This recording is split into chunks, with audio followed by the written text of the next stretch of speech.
Ave María Purísima, sin pecado original concebida. Concha, me comunicó el señor Ibarra. Trate el asunto de la fundación con el cardenal Octaviano Cajiano de Acevedo, que es el nuevo prefecto de la Sagrada Congregación de Religiosos. Me oyó con amplitud de criterio. Acepto las explicaciones que le formulé. Creo que es bastante aceptable. Visité también al señor Donato Sabarretti, que poco tiempo después sería cardenal. Él dará su parecer al Santo Padre. Le pedí que examinara el espíritu de usted y así pudiera formar su juicio con mayor conocimiento de causa. Y puesto que él aceptó, le ruego que mañana 7 de diciembre acuda con él para que le examine. No olvide que el 16 se presentará ante el Papa la proposición de la fundación. Ese día será la decisión definitiva. Aquí estoy, con temor y temblor, en un nuevo examen. ¿Cuántos he soportado? Tome asiento, señora. Como fui obispo en La Habana, ya ve usted que hablo español. Cuénteme su vida, paso a paso, con el mayor número de detalles. Comencemos por su infancia. Me preguntó dónde había nacido, cómo fue que me había casado, cuántos hijos tenía, si conocía al señor Montes de Oca, cuál fue el origen del apostolado de la Cruz y de las religiosas, cómo había sido mi relación con el primer director espiritual, cómo son las comunicaciones que tengo con nuestro Señor. Sé que usted ha escrito varios libros. Se han publicado unos 23 sobre diversos temas: Jesús, la Eucaristía, el Espíritu Santo, la Santísima Virgen, vida espiritual y religiosa. Aquí traigo mi librito, Ante el altar, traducido al italiano, al inglés y al francés. ¿Tiene usted facilidad para escribir? Sí, señor, aunque no sé ni gramática. No lo creo. Habían pasado 2 horas. Comprendí que el señor Sbarretti había visto la luz en varios puntos. Amablemente me acompañó a la puerta para despedirme. ¿Qué cuelga recibí el día de mi santo? Fiesta de la Purísima Concepción de María. El señor Ibarra me entregó el permiso que concedió la Santa Sede para tener en mi casa al Santísimo. Apenas regresé a México, arreglé el oratorio lo más hermoso que pueda y pondré en un lugar de honor la imagen de la Inmaculada. Ante la atmósfera adversa que se veía formando en torno de la obra de la cruz, el día 10 se le ocurrió al señor Ibarra proponer al Papa que se cambiara el nombre de Religiosos de la Cruz por el de Misioneros del Espíritu Santo. Tal vez así se facilitaría el permiso de la fundación, que se resolvería dentro de 6 días. El señor me dijo: aprobaré lo que tu director haga. Debe tocar todos los retoques que él juzgue conveniente. ¿Qué otro resorte podría tocarlo yo, una pobre mujer mexicana, entre las más altas autoridades de la Iglesia? El día 11 entrevisté al padre Luis Alberti, superior de los operarios diocesanos del Colegio Español, a quien el señor Ibarra había prestado mis papeles para que los examinara. Vengo a suplicarle que influya con el cardenal Cagueajo, quitándole prejuicios para que así se facilite el permiso de la fundación. Me ofrecí a hacerlo, de muy buena voluntad. Después supe, así lo había hecho con mucho éxito. Providencialmente llegó en esos días la carta que enviaba desde París el padre Paulin, en contestación al informe que el señor Ibarra le había pedido acerca de mi espíritu. Me parece que esas revelaciones, a lo menos tomadas en su conjunto, son divinas. No encuentro en ellas ningún error doctrinal y además impulsan fuertemente todas las virtudes sólidas. Enseguida el señor Ibarra entregó la carta al señor Sabarretti, con lo que se adelantó bastante en este largo y penoso camino. Señor, hemos hecho todo lo humanamente que podíamos. Ahora te toca a ti. El día 14 asistí a una audiencia general del Papa. Llevaba conmigo una carta que se me ocurrió escribirle y que el señor Ibarra me dictó en italiano. Ahí, en unas cuantas líneas, le pedía y le recordaba el permiso de la fundación. Cuando el Papa pasó cerca de mí, lo detuve y le di un ejemplar de Ante el altar, en italiano, y le dije, entregándole la carta: Santísimo Padre, favore legere. El Papa se detuvo, y con él la persona de su séquito, que venía disgustados. Las personas de su séquito que me veían disgustadas. Yo me quería hundir. El Papa sacó sus anteojos, leyó y me devolvió el papel. Capito eco, mientras me acariciaba la cabeza. Todos me miraban azorados, como diciendo: ¡qué mujer tan imprudente, qué atrevida! Y tenían razón. Yo me sentía feliz, segura de que el Papa diría que sí, comprando con tantos dolores. Hoy, 16 de diciembre, el Papa decidiría: ahora sí, va a la vencida, de vida o muerte, lo que Dios quiera. Pasé el día en retiro y como a media mañana entendí estas palabras del Señor: ya el triunfo está conseguido, mi obra triunfará. Estaba yo en ascuas por saber el resultado. Concha, me avisó el señor Ibarra, el Santo Padre concedió el permiso de la fundación. Mi alma saltaba de alegría, me parecía un sueño. 18 años de espera entre persecuciones, calumnias y lágrimas. Concha, también quiero comunicarle que el Papa dejó el nombre de Misioneros del Espíritu Santo y como medida de prudencia puso la condición de que ni el padre Mir ni el padre Félix Roble tomen parte de la nueva fundación. Me dijo el Señor: ¿ves cómo yo sé cumplir lo que ofrezco? Gracias, Señor. No sé cómo manifestarte mi gratitud, pero no fue como tú me decías, que el fundador sería el padre Félix. Hija mía, lo principal se ha conseguido. Lo demás vendrá. Título: Estamos donde amamos. Santísimo Padre, antes de regresar a mi arzobispado de Puebla, vengo a despedirme, a darle las gracias y a preguntar cómo debe interpretarse la condición de que ni el padre Mir ni el padre Félix intervengan en la fundación de los misioneros del Espíritu Santo. Ninguno de los dos puede formar parte de la nueva congregación religiosa. Santísimo Padre, ¿cuánto le debemos las obras de la cruz al padre Félix? Porque no permite que se encargue de organizar la congregación con el debido permiso de sus superiores. Sí lo permito, señor Ibarra. Vayan a León, diga al superior general de los maristas que hará una caridad al Papa si presta al padre Félix. Llegamos a León el 4 de enero de 1914, después de gozar la hermosura del camino lleno de nieve. Ese mismo día, el señor Ibarra escribió al padre Juan Rafín una larga carta con todas las explicaciones del caso para pedir al padre Félix. No olvidé, le subrayaba, que es un deseo expreso del Papa. Al día siguiente, el padre Rafín fue al hotel donde se hospedaba el señor Ibarra. Vengo a contestar verbalmente su carta. No podemos prestar al padre Félix. Le suplico nuevamente que nos lo conceda siquiera por 2 años, en atención a cuanto los obispos mexicanos han hecho en favor de la Sociedad de María, y que se sirva darme su respuesta por escrito, para mostrarla a los señores arzobispados a quienes represento. La respuesta fue una rotunda negativa, y el motivo que no había ni un sacerdote que supliera al padre Félix, y que por esta falta de personal había pensado cerrar el colegio marista de la Ciudad de México. Yo no veía salida ni camino, solo Dios, y para colmo, el señor Ibarra malísimo, ataques de asfixia, una terrible caída, el dolor de la llaga, las inclemencias de la lluvia y el frío.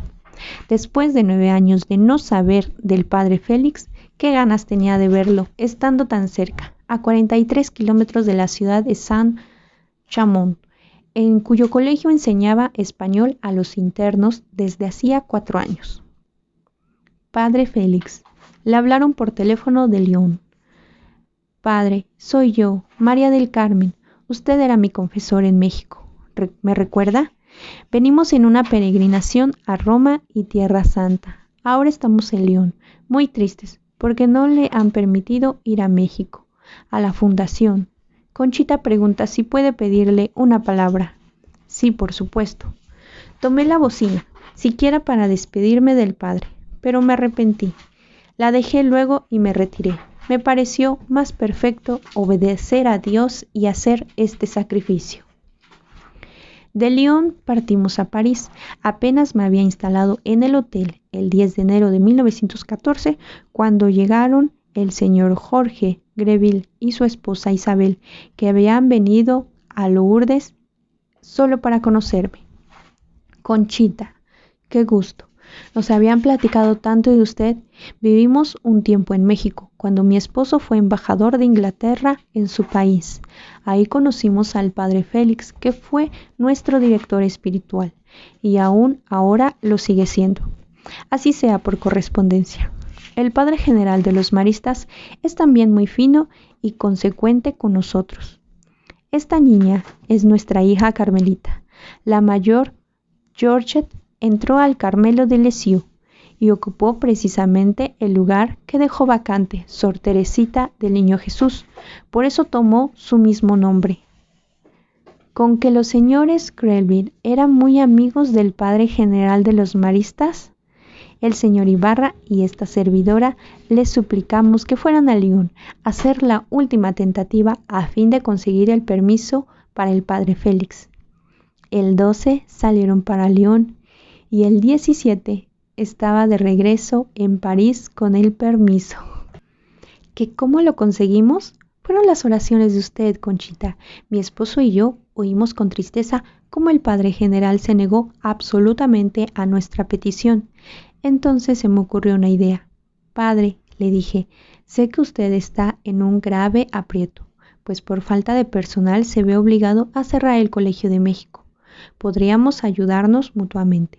Cada uno de los arzobispos mexicanos que piden al padre Félix le proporcionará a usted un sacerdote como catedrático para el colegio o la cantidad suficiente para pagarlo.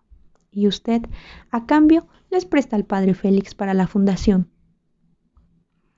Me parece excelente su proposición, Isabel. Así solucionó el problema del colegio y me da una razón de peso para prestar al padre Félix, sin riesgo de que se oponga los consejos generales. Este fue el toque de gracia. No cabíamos de alegría. El señor Ibarra y yo fuimos a Lisieux a visitar el sepulcro de Teresita del Niño Jesús y darle las gracias por el asunto del padre Félix que le habíamos encomendado. Luego, con mis hijos, Ignacio y Lupe, visitamos a la Virgen de Lourdes. Los Pirineos encantadores. Qué vistas panorámicas, todas nevadas. Me arrodillé ante la gruta bendita, ahumada por miles de cirios. Se siente uno tan feliz ahí a la sombra de María que no se quisiera uno ir. Pedí por las obras, por los míos, por el pobre México. El 23 abracé a mi hijo Manuel en San Sebastián, a donde fue a esperarme. Tantos años sin verlo, lo encontré muy alto, instruido, virtuoso. Estudié el 2º año de filosofía. El 25 estuve con él en la Santa Casa de Loyola, llena con los recuerdos y reliquias de San Ignacio. Juntos paseamos por el campo en medio de una paz y unos paisajes deliciosos a la orilla del arroyo. Le leí mi diario de viaje. Qué bonita es España. Atrae, no cabe duda, que la sangre que nos dio hace su efecto. De recuerdo que traje una purísima, preciosa, que compré en Barcelona para mi futuro oratorio, y un canario encantador que compré en la Santa Cruz de la Palma. Todo llega y todo pasa. El 10 de febrero nos embarcamos en Barcelona rumbo a México. Días de mar y mareos. El mar es lindo. Qué puestas de sol.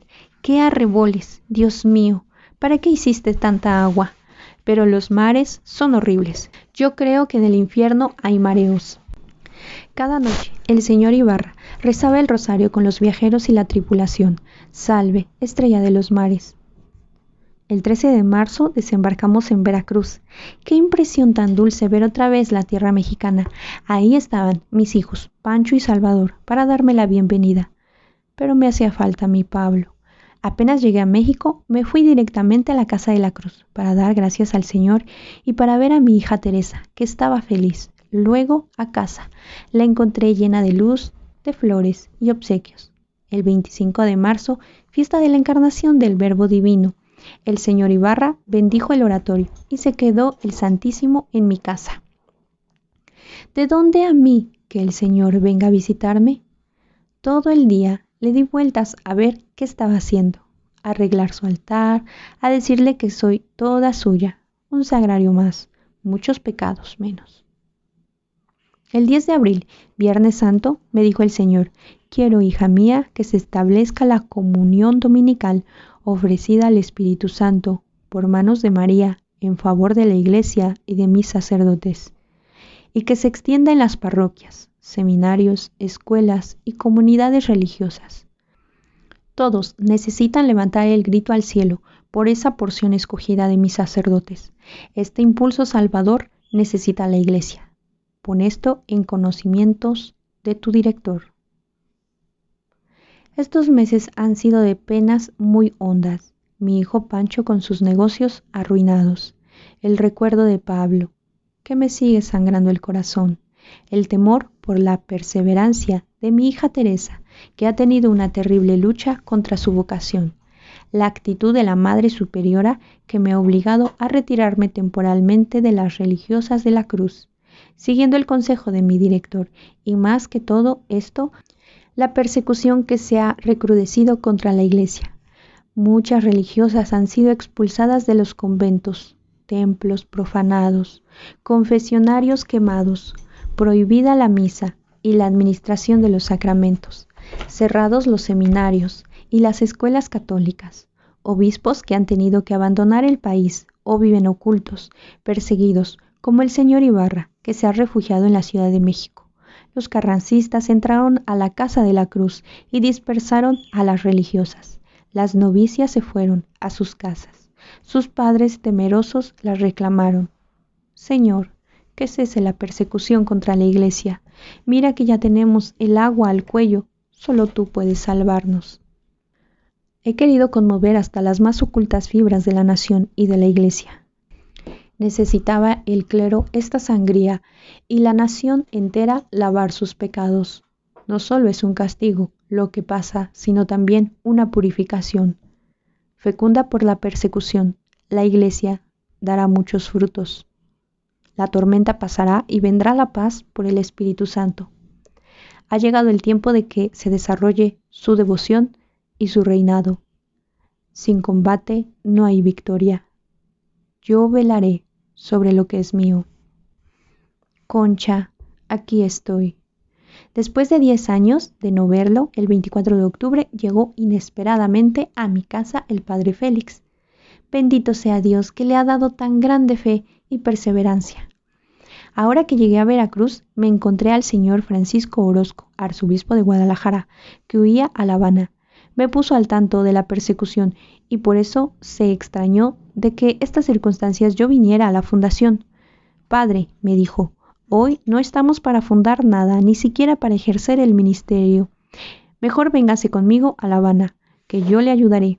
Humanamente hablando, es una locura querer empezar una obra de esta naturaleza, pues verdaderamente la nación está agonizando. Yo me limité a contestarle: Señor arzobispo, hace precisamente 10 años supe que esta congregación se fundaría en la agonía de la nación. Título: 2 o 3 Navidades. A las 6 de la mañana salí para la villa de Guadalupe, acompañada de 2 religiosas de la Cruz. Llevábamos ramos de flores blancas. El tranvía atravesaba por calles y calles desiertas, frías. Llegamos ilusionadas a la capilla de las Rosas, que está en el cerro del Tepeyac, ahí donde la Virgen de Guadalupe esperó a que Juan Diego cortara las rosas, que llevaría al obispo Fray Juan de Zumárraga, como señal de que era la Madre de Dios quien deseaba que se le construyera un templo para demostrar en él todo su amor y compasión. Adornamos la capilla con lazos y azucenas, colocamos al Espíritu Santo en lo alto del altar, en el centro la imagen del Niño Dios. Era Navidad, 25 de diciembre de 1914. Cuando llegó el señor Ibarra, vestido de particular para no llamar la atención, el padre José María Villa, que era su familiar, y dos religiosas de la Orden de la Visitación, cerramos con llave la puerta de la capilla. Por aquí, por la Villa de Guadalupe, suelen merodear desde temprano soldados villistas o gente de Zapata. Éramos 12 personas las que asistimos a esta otra Navidad. En primera fila estaba el padre Félix y los 2 novicios, con que se fundaba la Congregación de Misioneros del Espíritu Santo, el padre Domingo Martínez y el hermano Moisés Lira. Estaban también el señor José Álvarez y Casa y su esposa Catalina, que construyó la Capilla de las Rosas y la facilitó de muy buena gana para que ahí naciera la última de las obras de la cruz, su corona y su plenitud. El señor Ibarra celebró la misa. Yo lo veía, todo lleno de unción. Leyó el decreto del Papa en el que autorizaba la fundación de los misioneros. Luego habló con palabras conmovidas. No es casual, sino providencial que la congregación nazca este día en que nació Jesús y en este lugar santo en que, en cierto modo, nació para México la Virgen de Guadalupe, porque aquí nos dejó su imagen. Esta semilla que hoy nace se convertirá en un árbol frondoso, ayuda para la Iglesia, salvación para las almas. El padre Félix será de hoy en adelante el maestro de novicios. Ámenlo y obedézcanlo. Él les enseñará las más puras doctrinas de la cruz. Que Jesús los bendiga. Yo me sentía aplastada de gozo, de gratitud. Qué fiel eres en tus promesas, Señor, y cómo los que esperan en ti no quedan confundidos. Tomé algunas de las azucenas del altar para guardarlas, de recuerdo. Veo que el Señor no quiere que tengamos apegos humanos. Me va retirando a mis hijos, como una mazorca que se desgrana. Primero, Pancho y su esposa emigraron Río de Janeiro. Después, Ignacio a Boston. Van los pobres en busca de trabajo. A cambio, Dios me ha concedido que venga a casa el Hijo del Consuelo, el que ha sido mi Padre, en cuyas manos nació la Alianza del Amor, la Liga Apostólica, los misioneros del Espíritu Santo. Obtuvo aprobación del apostolado de la Cruz y de las religiosas de la Cruz. Estableció la comunión dominical. Acababa yo de adquirir esta casa en la calle de Fresnos, número 125, una casa grande y bonita, con jardín, con muchas flores para adornar el oratorio. El 18 de noviembre de 1916 llegó el señor Ibarra. Hija, vengo a morir aquí. Después de 2 años y medio de estar escondiéndome de los perseguidores en diversas casas, ansiaba venir aquí para hablar de Dios. Es el aliciente que me trae. Lo alojé en el departamento que está al fondo de la casa y alteradamente aislado. Ahí, en la compañía del padre Villa, pasaban los días entregado a la oración, al estudio, la lectura de libros espirituales. Llevaba la vida de un perfecto religioso. Ya no era una sola llaga, sino 2, una en cada pie, que sangraban. Una de ellas fue creciendo hasta horadar el pie de parte en parte, como si fuera un clavo que lo traspasa. Sé que voy a morir, llegó mi hora, y moriré con muchos dolores, pero que se haga la voluntad de Dios. Mi hija Lupe me pidió permiso de hacer con sus primas una sencilla posada como preparación a la Navidad. Pero Lupe, no estamos para fiestas, con el señor arzobispo tan enfermo. No haremos ruido, mamá, solo rezaremos el rosario y la procesión de José y María. No pude rehusarme. Lupe convidó a muchas personas, se llenó la casa, rompieron las piñatas, cantaron, jugaron, y yo imposibilitada de contener aquella algarabía. No podía descubrir que aquí tenía escondido al señor arzobispo, ya que el gobierno lo buscaba para prenderlo. El 25 de diciembre le apareció la gangrena en el pie. ¡Qué nochebuena! Pasé tan dolorosa. Arreglé el oratorio, hice buñuelos para la cena modesta y luego a cuidar a mi enfermo, que seguía agravándose. Acuérdese, señor arzobispo, que se ofreció como víctima para la iglesia. Sí, Concha, y no me arrepiento. Renuevo mi ofrecimiento en cada misa. Si me viera todo hecho una llaga, sería feliz, porque sería más víctima. Lo velé día y noche, durante mes y medio, gota a gota.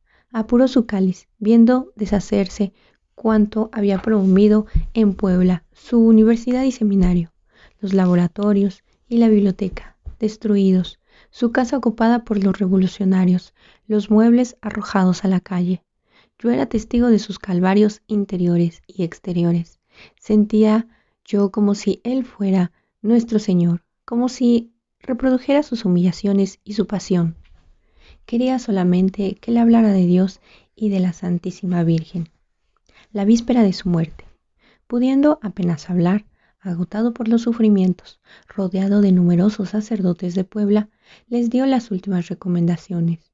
Les pidió que me perdonen y les ruego que no olviden la devoción al Espíritu Santo, las peregrinaciones al Tepeyac, el amor a la Virgen de Guadalupe. Sobre todo, les encargo las obras de la cruz. Muero amando a la Iglesia. Muestren al Papa mi adhesión hasta el último aliento. Me confesó y bendijo. Juntos de rodillas y cerca de su lecho, nos bendijo al padre Félix y a mí. El día 1 de febrero de 1917 entró en agonía. Yo no dejaba de rezarle jaculatorias, ayudarlo a bien morir. Entendía mi mirada, me contestaba, decía con voz entrecortada, por mi culpa, mi Salvador, María, asísteme en mi última agonía. El estertor de los ataques de asfixia, le cerré los ojos, recé. Entregué en manos de sus sacerdotes que lo revistieron con los ornamentos pontificios. Corrí al sagrario y bañada en lágrimas, me ofrecí como víctima a la voluntad de Dios. Cuando sacaron de mi casa el cadáver, no pude menos que recordar a María en su soledad. Título: Álbum de familia. 15 de abril de 1917. Hoy nació el hijo de Pancho y Elisa. Soy abuela. Me desvelé toda la noche cuidando al niño. Está precioso. Lo bautizó el padre Félix imponiéndole el nombre de su padre. Arreglé el altar con una imagen de la Virgen, entre rosas y azucenas. Yo fui la madrina. El bolo, madrina, el bolo. Me he encariñado tanto con Panchito que temo que sea un amor exagerado. Ya no lo besaré. Agosto de 1917. Mi hija Lupe sigue con deseos de casarse. Tuvo un novio que no me gustaba ni tantito. Ahora me dijo que Carlos Lafragua le había hablado. Es un joven serio, trabajador, comulgaba diariamente. Tiene 24 años. Me duele en el alma pensar que Lupe se case, pero más vale que tenga un apoyo a que se quede sola el día que yo falte. Enero de 1919. Escribí una carta pidiéndole la mano de Chabela Morán para mi hijo Ignacio, pues sus padres viven con ella en Guadalajara. Me contestaron muy atentos. Nacho, ¿qué cree? ¿Que sí o que no? Dios los haga felices. El 8 de junio asistí a la boda en la parroquia del Pilar de Guadalajara. Mi hermano Primitivo los casó y yo, para seguir la costumbre, fui la madrina. La comida estuvo espléndida. Por la tarde hubo reunión. Me regresé enseguida a la Ciudad de México para ponerles la casa. 25 de abril de 1920. Estando tirado los techos de mi casa, decía el ingeniero que no había peligro en la sala, y acabando yo de salir de ahí, se vino el cielo raso, la tierra y las piedras encima de los muebles, los espejos y el piano. Ahí me tienen, sacando las cosas de entre aquella polvadera. Hay que echar abajo 3 techos más y el zaguán. Yo, con calentura y muy débil, me fui a la casa de Ignacio a pedir posada. Me puso el médico en cama, pero ni modo de hacerle caso. Tuve que atender al niño de Chabela y Nacho, que nació asfixiado. Apenas alcanzó el agua del bautismo y voló al cielo. Feliz nietecito, un ángel para Dios. Lo puse en un pequeño cajón y pasé la noche entera consolando a mis hijos. junio de 1920. De España me escribe Manuel. Inolvidable, mamacita, queriendo yo sacrificar a Jesús algo que de verdad me costara para pagar en parte sus innumerables favores. Me fijé en ti, mi familia y mi patria, únicos amores que en la tierra conservo en lo más hondo de mi corazón, de hijo, hermano y mexicano. Nuestro Padre General ha aceptado mi sacrificio, así es que mis ilusiones de volver a ver a ti, a mis hermanos y a mi familia y de pisar aquella bendita tierra santificada por la presencia de la Indita del Tepeyac, para mí se ha acabado. Y de no ser por acá, solo en el cielo espero juntarme con ustedes. Tú me enseñaste el camino, y por dicha mía, desde pequeño, escuché de tus labios la salvadora, aunque costosa doctrina de la cruz, que ahora pongo en práctica. Tú bien sabes que el amor con la ausencia, lejos de disminuir, aumenta. Manda tu bendición a este hijo, para que el gozo de su sacrificio sea completo. Tu amante hijo, Manuel, jesuita. Querido hijo Manuel, ¿qué te diré después de haber recibido tu carta con la noticia que yo esperaba conociéndote? Que le di infinitas gracias a Dios, aunque mojada en lágrimas, por haberte inspirado y dado fuerzas para este gran sacrificio. Dichoso tú, hijo, que pones a Jesús por encima de la carne y de la sangre. Lo poco bueno que al formar tu corazón recibiste de mí, no fue mío, sino de Dios, que con predilección infinita te escogió desde tus más tiernos años para Él, dándote la vocación religiosa. Tus hermanos se han puesto muy tristes y te irán a ver. Pídele a Dios que a mí me encuentres en el cielo, que estoy muy, muy lejos de merecer. Te abraza tu madre, feliz en el dolor. 31 de julio de 1922. Yo, madre de un sacerdote. Hoy se ordena Manuel en Barcelona. Desde las 12 de la noche estuve en el oratorio con mi Jesús, haciendo la intención de oír su misa y recibir su primera bendición. Acuérdate, hijo mío, que al tener en tus manos la sagrada hostia, no dirás, este es el cuerpo de Jesús, esta es su sangre, sino dirás, este es mi cuerpo, esta es mi sangre. Es decir, que debe existir una transformación, que debe ser otro Jesús. Hazte santo, que la vida es corta para andar con treguas. Como además de la ordenación de Manuel celebramos ese día el santo de Ignacio, comimos todos juntos. Después de la comida se suscitó una conversación de temas religiosos que duró sin parar, de la mesa hasta las 7 de la noche. Todos mis hijos y yo pensamos que la felicidad de Manuel le pusimos un cable uniéndolos de corazón a su dicha. 17 de octubre de 1922. Murió mi nieto Nachito, tanto que lo quería. Es mi sangre, Dios mío, un ángel más, recíbelo. Ignacio, como loco, tomó en brazos el cadáver y lo llevó al oratorio. Días después, él y Chabela salieron para Europa. Lloré mucho. ¿Por qué seré tan pegajosa? Señor, llévalos y tráelos con bien. Me quedé con el peso de cuidar su casa. 7 de febrero de 1924. Recibí telegrama de Monterrey. Mi hija Teresa está muy enferma. Tiene 21 días con infección y yo sin saber nada. Volando arreglé el viaje. La entregué muy grave. Quisiera yo personalmente curarla, pero no me muevo. Dejo a la superiora que disponga lo que tenga a bien. Hubiera sido más perfecto no venir, pero no tuve a quien consultar, ni se me ocurrió. Pensé que era mi deber venir a enterrar a mi hija si se moría. Gracias a Dios, la dejé mejorada. Hoy, 19 de marzo, salgo a San Luis Potosí, dejando en Monterrey un pedazo de mi alma. 15 de mayo. Matrimonio de mi hija Lupe. Llegó el momento de entregarla, de que no sea mía. Me duele el corazón, por más que Carlos sea muy bueno. En la capilla de Guadalupe de Nuestra Señora de la Paz, Primitivo, mi hermano, los casó y les dijo una hermosa plática. Yo fui la madrina, como ustedes se imaginarán. Procuré no llorar. De 9 hijos, solo me queda Salvador. Me siento como un elote seco, ya solo con un grano. Salvador es mi pesadilla. Le gustan los paseos, el teatro, el cine. Dios mío, ¿hasta cuándo me irás dándole estado? 16 de febrero de 1925. Hoy vino al mundo otro nietecito, Nacho, hijo de Ignacio y Chabela. Dios se los conserve. Enferma, cansada y sola, me tocó todo el trajín del nacimiento.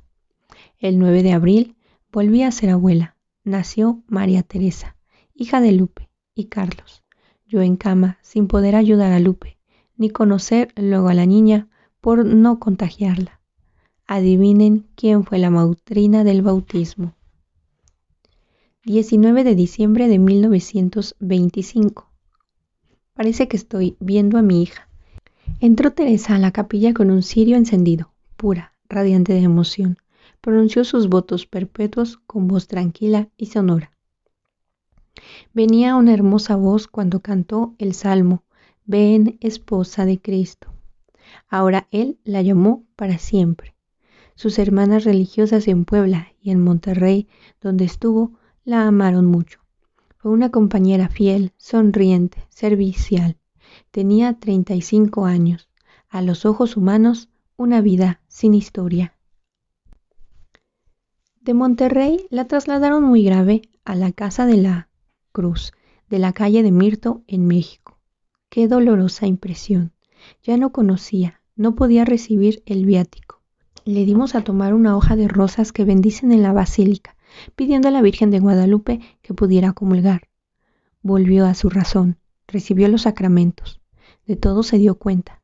Era para mí lo principal, que recibiera a Jesús. Me reconoció y me dijo, mamacita encantadora. Se me partía el alma, se me desplomaba el corazón de verla sufrir tanto. Este es mi cuerpo, le repetía yo a Jesús. Esta es mi sangre. Te ofrezco a mi hija. Tómala, que se haga tu santa voluntad. A las 2 de la mañana me fui en un auto a buscar oxígeno. Dios mío, que no se muera de asfixia. Los médicos dijeron que fue un lujo, un derroche de dolores, lo que sufrió en los últimos días. El dolor de cabeza, que a ratos estalló en locura, la parálisis de medio cuerpo y de intestinos, la complicación de riñones y cerebro, las flemas que la ahogaban. No quiero desesperarme, decía. Entró en una angustia indecible. Repetía, por las almas, por los sacerdotes, por las obras de la cruz. Murió la hija de mi vida. Fue una víctima. Título: Cuando llega el otoño. Dios me ha concedido todas las vocaciones a que puede aspirar una mujer.